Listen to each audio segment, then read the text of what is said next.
Magandang araw po sa lahat. Marami sa atin ang nagtataka kung bakit nga ba may mga taong gumagamit ng droga. Bago tayo magsimula sa pag-uusap tungkol dito, paki-like, comment, at subscribe po sa aking channel para sa mas marami pang mga video na tulad nito. Salamat po.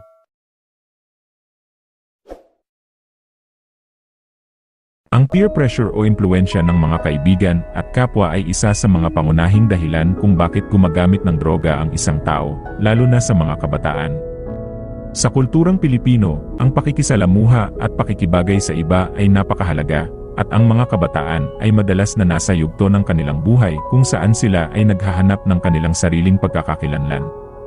Sa mga panahong ito, ang pagnanais na tanggapin at mapabilang sa isang grupo ay nagiging napakalakas na motibasyon. Upang makamit ito, maaaring magdesisyon ang isang tao na subukan ang droga, sa pag-asang makakasabay siya sa mga ginagawa ng kanyang mga kaibigan. Sa ganitong konteksto, ang droga ay nagiging isang paraan ng pakikisama. Ang takot na hindi matanggap o matawag na killjoy ay nagiging sanhi upang ang isang tao ay magpakatatag at sumunod sa mga aktibidad ng grupo, kahit na ito ay naglalagay sa kanilang kalusugan at kinabukasan sa panganib. Madalas ding itinuturing na simbolo ng katapangan o pagiging cool ang paggamit ng droga, kaya ang mga kabataan ay maaaring makaramdam ng matinding presyon upang patunayan ang kanilang sarili sa kanilang mga kasama. Ang impluwensyang ito ay hindi lamang nakaugat sa pakikisama kundi pati na rin sa mga damdaming kalungkutan o kawalan ng sariling pagpapahalaga. Kapag nakikita ng isang tao na masaya at kontento ang kanilang mga kaibigan sa paggamit ng droga, maaari niyang isipin na ito ang solusyon sa kanyang sariling mga problema o kalungkutan. Sa kasamaang palad, ang ganitong pananaw ay nagiging sanhi ng mas malalaking problema sa kalusugan at kaisipan, dahil ang droga ay may mga negatibong epekto sa katawan at isipan. Dahil dito, napakahalaga ng tamang edukasyon tungkol sa masamang epekto ng droga at ang mga paraan upang labanan ang peer pressure. Ang pagtuturo sa kabataan ng mga alternatibong paraan ng pakikisama at pagpapahalaga sa sarili ay makakatulong upang maiwasan ang pagkahulog sa maling impluwensya. Ang suporta mula sa pamilya at mga kaibigan ay isang malaking tulong upang maging matatag ang isang tao sa harap ng tukso at mapanatili ang malinis at masayang pamumuhay. Sa pamamagitan ng pagkakaroon ng kamalayan at wastong impormasyon, maaaring mapigilan ang paggamit ng droga at matulungan ang mga kabataan na magtagumpay sa kanilang mga hamon sa buhay. Kuryosidad at eksperimentasyon, ang pagnanais na subukan ang bago o makaranas ng iba't ibang sensasyon. Isang pangunahing dahilan kung bakit gumagamit ng droga ang isang tao ay ang kuryosidad at ang pagnanais na makaranas ng mga bagong sensasyon. Sa mundo ngayon, maraming tao, lalo na ang mga kabataan, ang nahihikayat na subukan ang mga bagay na hindi pa nila naranasan. Ang kuryosidad ay isang natural na bahagi ng pag-unlad ng tao. Mula sa murang edad, ang mga bata ay likas na mausisa at madalas na nag-eksperimento sa kanilang kapaligiran. Habang lumalaki, ang kuryosidad na ito ay maaaring humantong sa mas mapanganib na mga desisyon, tulad ng paggamit ng droga. Maraming tao ang nakakaramdam ng panghihikbi o pagnanais na makahanap ng mga bagong karanasan. Sa kanilang pagnanais na makaalpas sa pangkaraniwang buhay, ang ilan ay tumitingin sa droga bilang isang paraan upang makamit ang mga sensasyong hindi nila natatamo sa kanilang araw-araw na buhay. Ang mga droga ay kadalasang nag-aalok ng mabilis na kasiyahan o pagbabago sa estado ng isip na nagiging kaakit-akit sa mga taong naghahanap ng bagong karanasan. Bukod dito, ang impluwensya ng mga kaibigan at kapaligiran ay may malaking papel din sa desisyon ng isang tao na gumamit ng droga. Sa mga pagkakataong ang isang tao ay napapaligiran ng mga kaibigan na gumagamit ng droga, maaaring madali silang mahikayat na subukan ito. Ang pakikisalamuha sa mga ganitong tao ay nagiging isang uri ng eksperimento, kung saan ang tao ay nagiging bahagi ng isang grupo at nagiging bahagi ng kanilang mga karanasan. Gayunpaman, mahalagang maunawaan na ang paggamit ng droga ay may mga panganib at maaaring magdulot ng masamang epekto sa kalusugan at buhay ng isang tao. Ang mga sensasyong dulot ng droga ay maaaring magdulot ng pansamantalang kasiyahan, ngunit ang mga negatibong epekto nito ay kadalasang mas matindi at mas mahirap harapin. Sa huli, ang kuryosidad at eksperimento ay maaaring magsimula ng isang mapanganib na landas na mahirap ng balikan. Ang pag-unawa sa mga sanhi at epekto ng paggamit ng droga ay mahalaga upang matulungan ang mga tao na gumawa ng mas mabuting desisyon para sa kanilang sarili at sa kanilang kinabukasan. Self-medication, pagsubok na harapin ang mga issue sa kalusugang pangkaisipan tulad ng pagkabahala, depresyon, o trauma. Isang pangunahing dahilan kung bakit gumagamit ng droga ang ilang tao ay ang konsepto ng self-medication. Sa mga pagkakataong ang isang tao ay nahaharap sa mga issue sa kalusugang pangkaisipan, tulad ng pagkabahala, depresyon, o trauma, madalas nilang hinahanap ang mga paraan upang makahanap ng ginhawa. Ang self-medication ay ang pagsisikap na gamutin ang sarili gamit ang mga substansya, kabilang ang mga iligal na droga, sa pag-asang maibsan ang kanilang mga nararamdaman. Maraming tao ang hindi nakakatanggap ng wastong tulong mula sa mga propesyonal sa kalusugan. Maaaring dahil ito sa stigma na kaugnay ng mga issue sa kalusugang pangkaisipan, o di kaya naman ay kakulangan sa akses sa mga serbisyong pangkalusugan.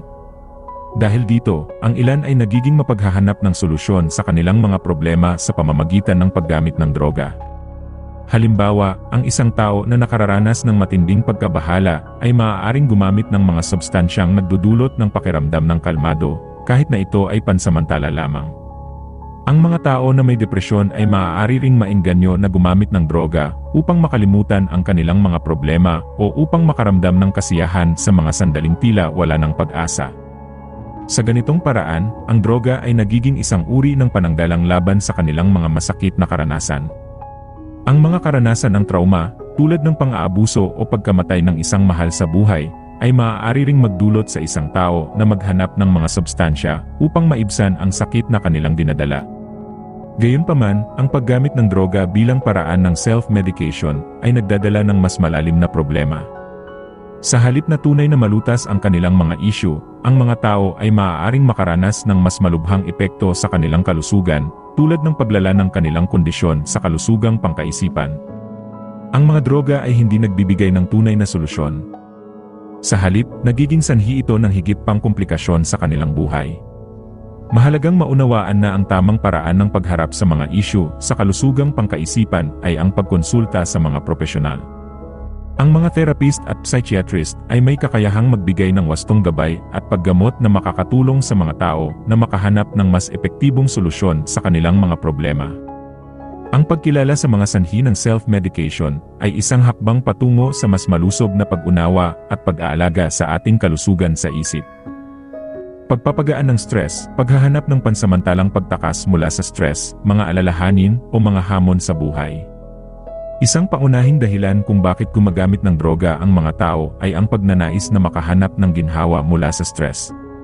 Sa mabilis na takbo ng buhay sa modernong mundo, maraming tao ang nahaharap sa iba't ibang uri ng stress, mula sa mga responsibilidad sa trabaho, mga problemang pinansyal, hanggang sa mga personal na issue.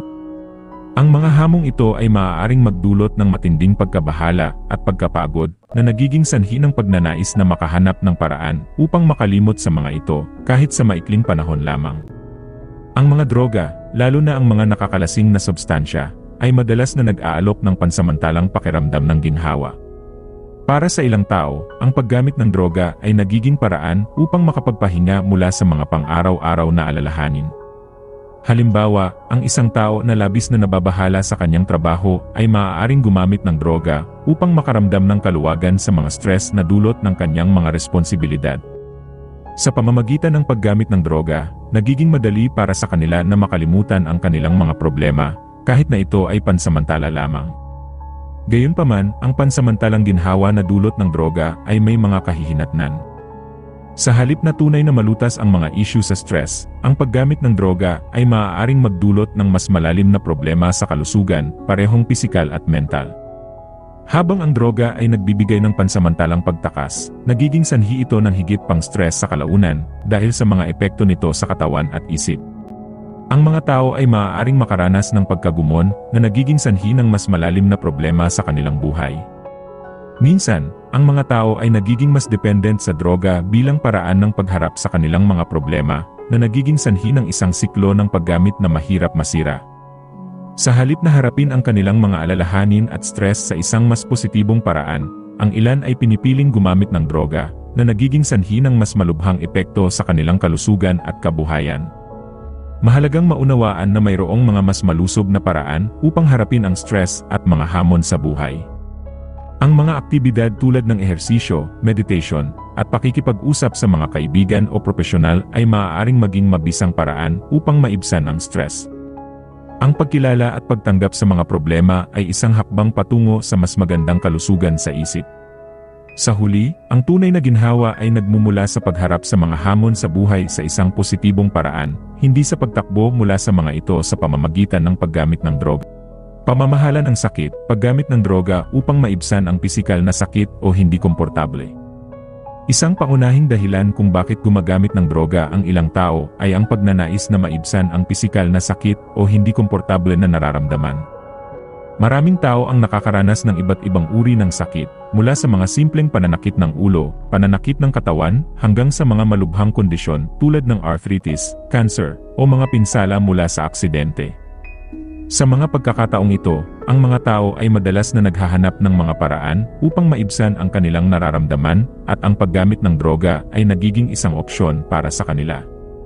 Ang mga gamot na ginagamit para sa pamamahala ng sakit ay maaaring maging legal o illegal. Sa mga legal na gamot, madalas na ito ay inireseta ng mga doktor upang matulungan ang mga pasyente na makayanan ang kanilang sakit. Halimbawa, ang mga opioid tulad ng morphine at oxycodone ay karaniwang ginagamit para sa malubhang pananakit. Gayunpaman, may mga tao ring gumagamit ng mga illegal na droga upang maibsan ang kanilang sakit, lalo na kung hindi sila nakakakuha ng sapat na tulong mula sa mga medikal na profesional. Ang mga droga tulad ng marijuana ay ginagamit ng ilang tao bilang alternatibong paraan upang maibsan ang sakit, lalo na sa mga pasyenteng may chronic pain. Ang pagnanais na makahanap ng ginhawa mula sa sakit ay maaaring maging napakalakas na puwersa. Sa mga pagkakataong ang isang tao ay nahaharap sa matinding pisikal na sakit, ang kanilang pag-isip ay maaaring maging nakatuon lamang sa pag-alis ng sakit na iyon. Sa ganitong sitwasyon, ang droga ay nagiging isang mabilis na solusyon. Ang mga tao ay madalas na hindi nag-isip ng mga posibleng panganib o epekto ng paggamit ng droga, lalo na kung ang kanilang pangunahing layunin ay makaramdam ng ginhawa mula sa sakit. Gayunpaman, ang paggamit ng droga para sa pamamahala ng sakit ay may mga panganib. Ang mga tao na umaasa sa droga upang maibsan ang kanilang sakit ay maaaring hindi lamang makaranas ng pagkagumon, kundi maaari rin itong magdulot ng mas malubhang problema sa kalusugan.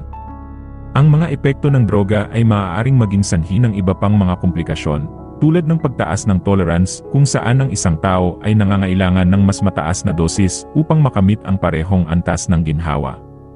Sa kalaunan, ang pagkagumon sa droga ay maaaring magdulot ng mas malalim na mga isyu sa kalusugan na mahirap ng lutasin. Mahalaga ring isaalang-alang ang mga alternatibong paraan ng pamamahala ng sakit. Ang mga hindi gamot na pamamaraan tulad ng pisikal na therapy, acupuncture, at mga natural na remedyo ay maaaring maging epektibong solusyon para sa maraming tao. Ang mga ito ay maaaring magbigay ng mas ligtas na paraan upang maibsan ang sakit ng hindi kinakailangan ng mga potensyal na mapanganib na substansya. Sa huli, ang tamang impormasyon at suporta mula sa mga medikal na profesional ay mahalaga upang matulungan ang mga tao na makahanap ng mas epektibo at ligtas na paraan upang pamahalaan ang kanilang sakit, nang hindi naliligaw ng landas sa paggamit ng droga. Pagpapahusay ng pagganap, paniniwala na ang mga droga ay maaaring magpabuti sa atletikong o akademikong pagganap.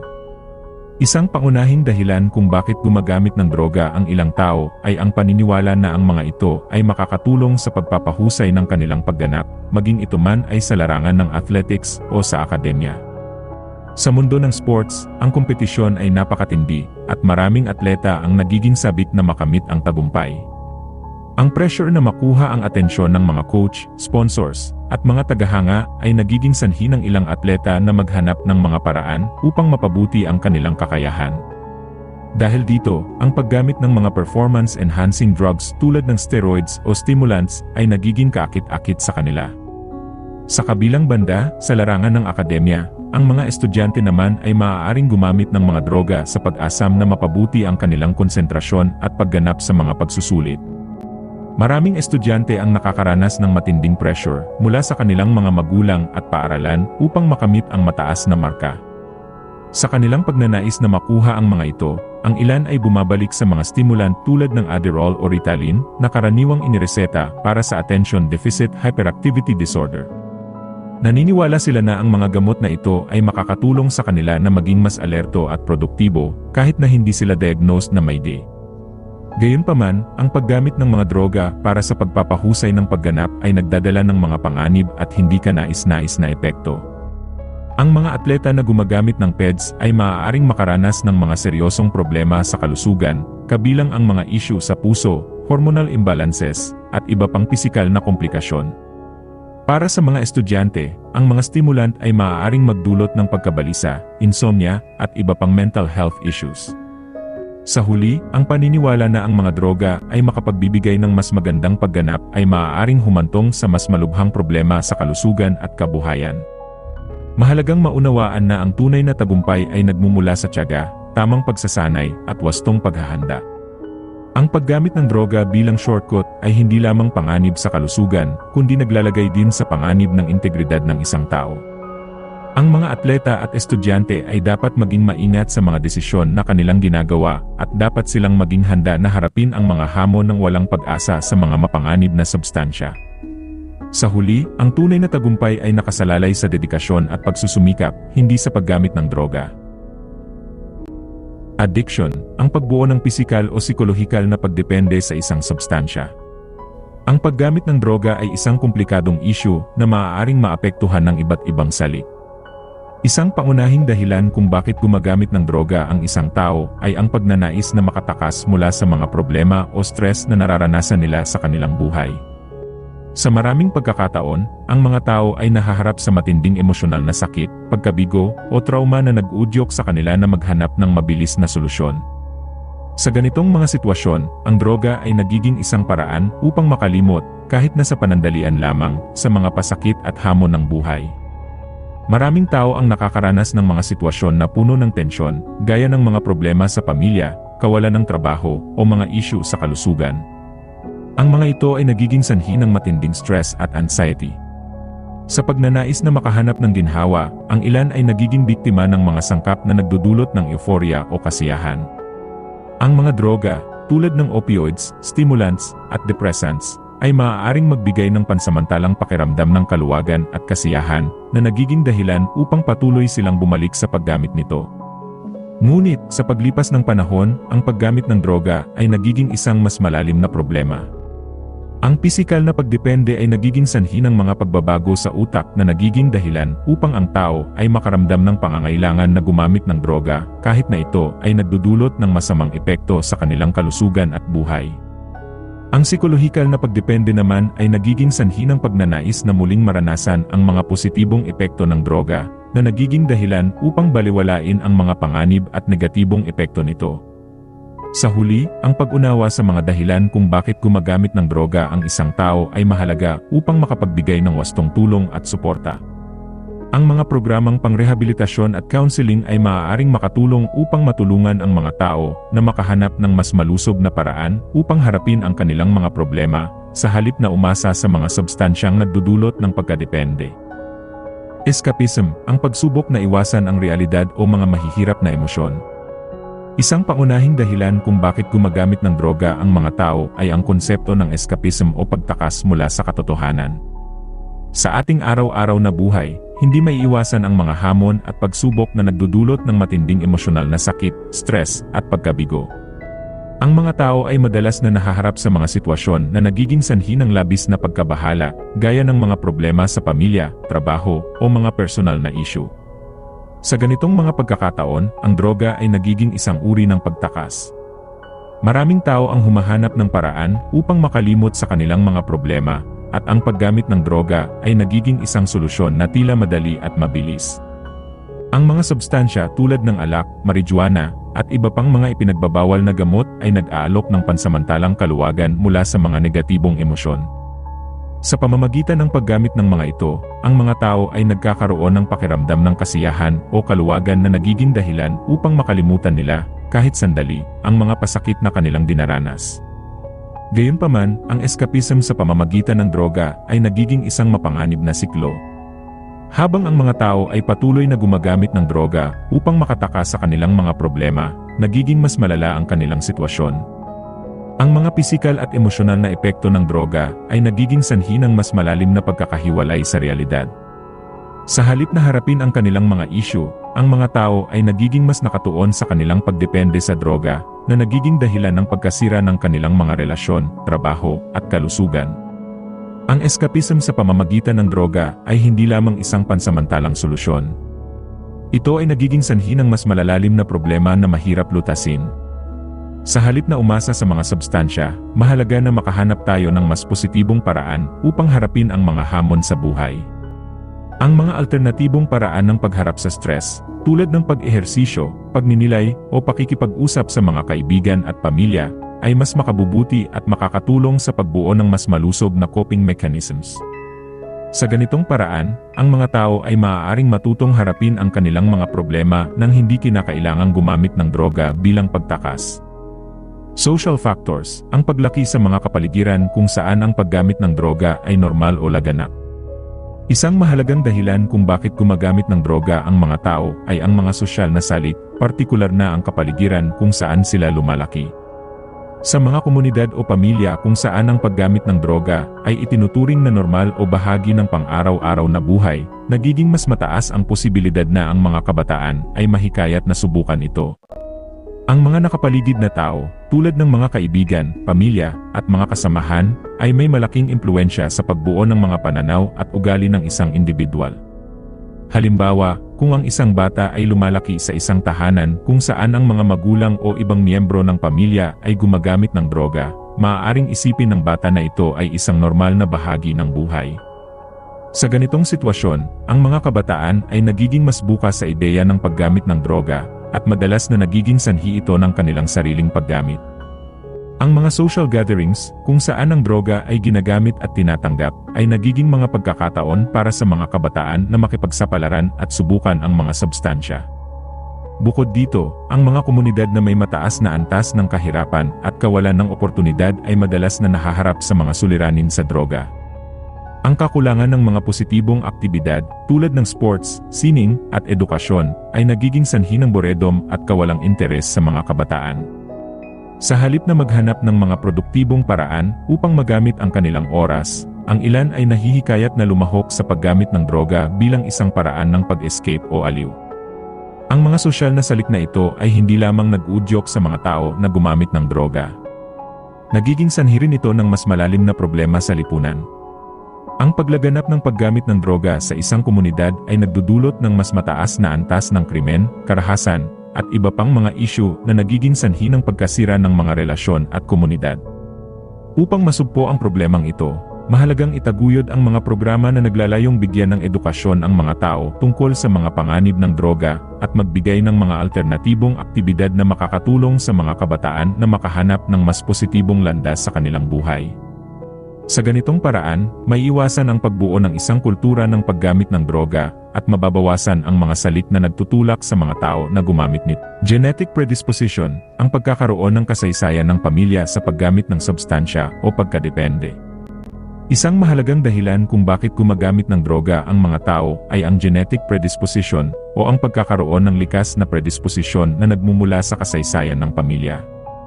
Ang mga pag-aaral ay nagpapakita na ang mga individual na may mga kamag-anak na may karanasan sa paggamit ng droga o pagkadepende ay mas mataas ang posibilidad na makaranas din ng mga ganitong problema. Ang mga salik na ito ay maaaring magmula sa genetic na aspeto, ngunit may kinalaman din ang kapaligiran at mga karanasan sa buhay. Sa mga pamilyang may kasaysayan ng addiction, ang mga bata ay madalas na exposed sa mga sitwasyong may kinalaman sa droga mula pa sa kanilang pagkabata. Halimbawa, kung ang isang magulang ay gumagamit ng droga, maaaring hindi lamang ito maging normal na bahagi ng buhay ng bata, kundi maaari rin itong maging isang modelo na sinusundan.